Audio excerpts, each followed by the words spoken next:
El poble de Pego, situat en la comarca de la Marina Alta, és una villa d'aproximadament 10.000 habitants, rodejada d'un paisatge únic. Situat a camí entre mar i muntanya, Pego està envoltat de tarongers i gaudix d'un clima excel·lent, on la brisa marina ajuda a passar els calorosos estius del Mediterrani. Este poble alacantí és ric en història, festa, cultura i gastronomia. Però del que més presumeix el pegolí és del parc natural que comparteix amb Oliva, el poble veí. Un paratge amb una fauna i flora inigualable i on es realitza el cultiu d'arròs bomba, del que diuen és un dels millors del món.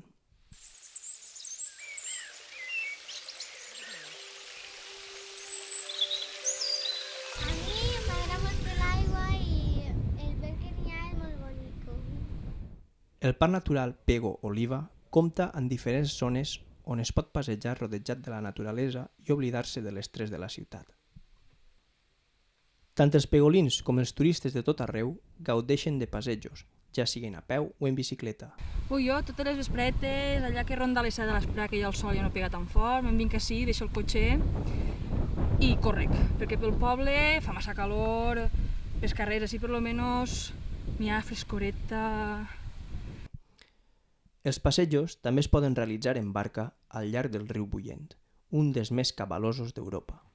Els pegolins tenen una cita anual en la que recorren les aigües d'este riu en la tradicional baixada del riu, una festa que antecedeix al Carnestoltes de Pego.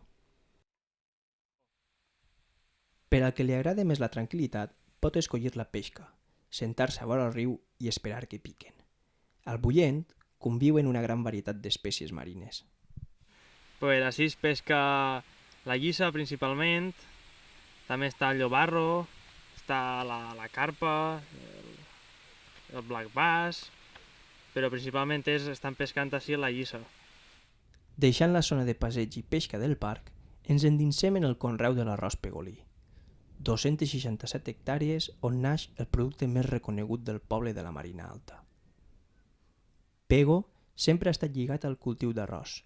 Moltes famílies han treballat a la marjal tota la vida.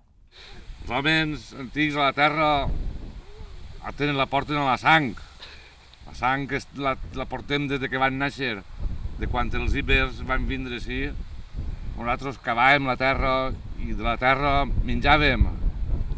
Sí, tots els historiadors coincideixen en que la introducció de l'arròs a València, el cultiu de l'arròs, ve per als àrabs. Entonces en Pego, que teníem una marjal privilegiada, que sempre tenim aigua, ¿no? Una antiga albufera, pues entonces era una zona perfecta per a tindre el conreu de l'arròs sense ningú problema, perquè l'aigua, que era el principal producte de l'arròs, pues la tenim de baix. Hi ha una aigua bona, d'Ullal.